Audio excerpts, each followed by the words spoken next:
little over 20 years ago, my friends and I went to a 4th of July party at the house of a guy they went to high school with. It started out pretty chill, but as the night went on, it ended up being the kind of party I didn't think actually existed outside of an 80s teen movie. Huge house in Richie Rich neighborhood, no regard for property damage.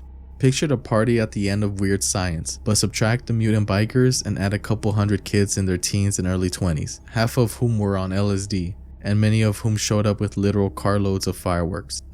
At some point, these two guys showed up. Nobody knew who they were. They spoke to no one, not even each other. They didn't eat anything. They didn't drink anything. They didn't try to interact with anyone at all that I saw. What they did do was freak everyone straight the hell out. Visually, they were exactly average. Average height, average looks, average build, ambiguous age, ambiguous ethnicity, 100% forgettable. Except, they absolutely radiated darkness and hostility. They would just stand on opposite side of a room and glare angrily at each other for a while, then walk into a different room to glare angrily at each other again. They seemed to communicate with each other like that. Creepy as hell. It was like there was some kind of evil force inside of them that was barely contained by their skin. If they walked into a room where you were, it felt like the air itself suddenly became oppressive. At some point, my friends and I dipped out to go check out another party up in the mountains, and a couple of people we knew took off to a different party in a town in the opposite direction of where we were going, and about 30 miles away from the original party. About halfway to our destination, we stopped at a gas station to get smokes and drinks. When we walked out, those guys were there. They were standing outside of their car, perfectly still, just staring holes through us. I don't know if I've ever felt that creeped out. We all piled into our car in record time and peeled out of the parking lot. Thankfully, it didn't look like they tried to follow us, and we never saw them again. A few hours later, we went back to the first party to find a girl we knew sitting on the floor holding a baseball bat, jumpy as hell, ready to swing at anything that looked threatening. Apparently, those guys got way creepier after we left. Nobody would go into detail though, so I never found out exactly what happened, but everyone who had stayed at the first party looked thoroughly shaken.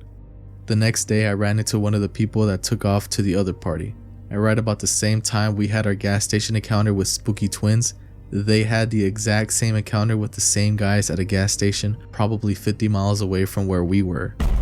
Meanwhile, the people who stayed at the first party swear those guys didn't leave the party until hours after we saw them at the gas station.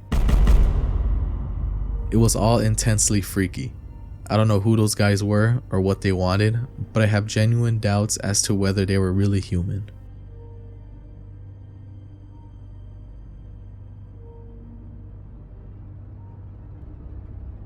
One of the times I was homeless, I think this might have been 2015.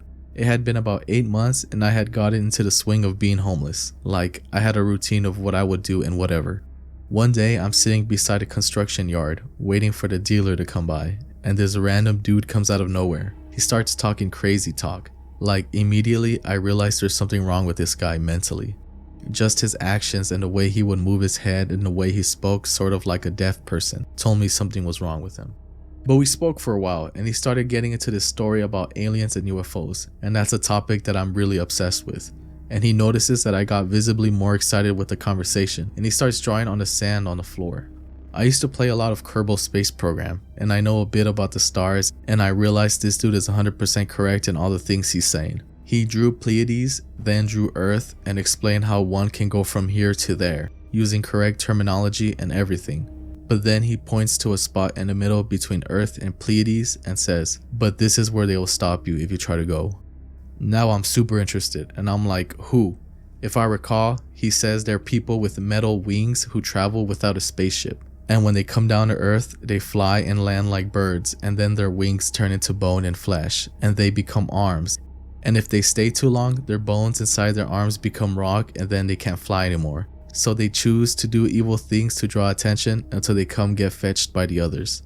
He starts drawing weird symbols and shapes and things on the sand, and he starts acting weird and starts grabbing me and shouting and getting weird with me. So I get defensive. He jumps up and says, "Do you want to see what they did to me?" He turns around, pulls his pants down, and his whole ass, from like upper thigh to lower back, is all just one big open wound. It's literally just meat, blood, and pus. And I'm like, dude, you have to go to a freaking hospital. But he says no, they won't be able to help him. I'm freaking out a little because this is clearly someone with serious issues who is hurt and needs medical attention right away. My dealer arrived just at the right time. I said goodbye and took off, because what am I supposed to do? My dealer and I both know all the faces around this area, but we don't know who this guy is. Anyway, I come back around this area a couple minutes later and he's gone. I end up spending the night inside a big concrete pipe in a construction yard about 100 meters away from where this all took place. It's like 2 a.m. and I'm sitting there in the dark when I hear the most intense blood-curdling scream you've ever heard. And someone shouting the words, "No, no, please." I could recognize his voice. I come crawling out of the pipe, and there's a homeless dude who's also crawling out of the dark, just outside the construction yard. We both recognize each other and I'm like, "Dude, what the hell should we do?" He immediately turns away and says we should leave, all the while this guy is still screaming just up the road. My buddy takes off into the darkness and I stand there for a few seconds, and I see two human-sized things, literally looking like people with wings, taking off into the sky and vanishing almost instantly. The screaming stops. I'm trying to figure out if my eyes were playing tricks on me, if I was hallucinating or not, but I don't know. I decide to go check on him, and there's literally just a pile of his clothes and his shoes where he was sitting, the same place as earlier. Never heard from or saw him again, neither did my homeless buddy, nothing. I think about that dude quite a bit.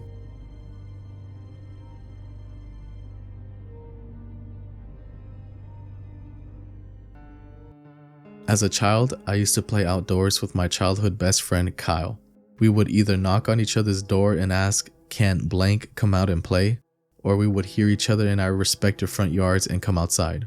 One day when I was about 10, I walked outside into my driveway because I thought I heard Kyle outside. I called out to him, and a little girl about my age came from around the back of the house instead.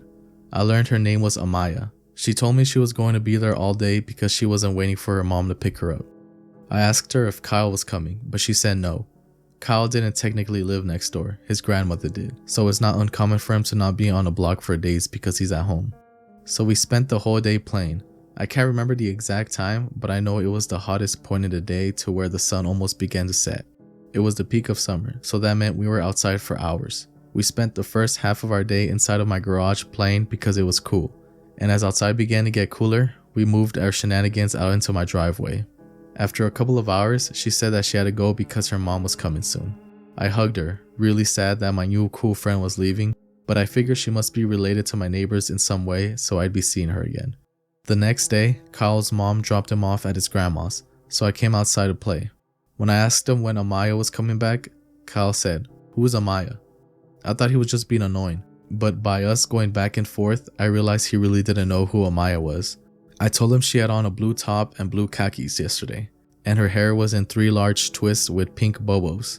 Kyle insisted he didn't know who I was talking about. I asked his brother and he didn't know who I was referring to either. A little creeped out, I asked my parents, "Wasn't I playing with a girl yesterday?" My mom and dad had no idea what girl I was talking to. They thought I was outside in the garage playing by myself. As a last resort, I asked Kyle's grandma. She told me there was no little girl there yesterday. She was home with her husband and she doesn't know a little girl by that name. To this day, Kyle swears he doesn't know who I'm talking about. I don't know what to make of the situation. I know I played outside with that girl. We jumped rope, we blew bubbles, we played hand numbers. No one knows a little girl named Amaya, but I spent the day with her.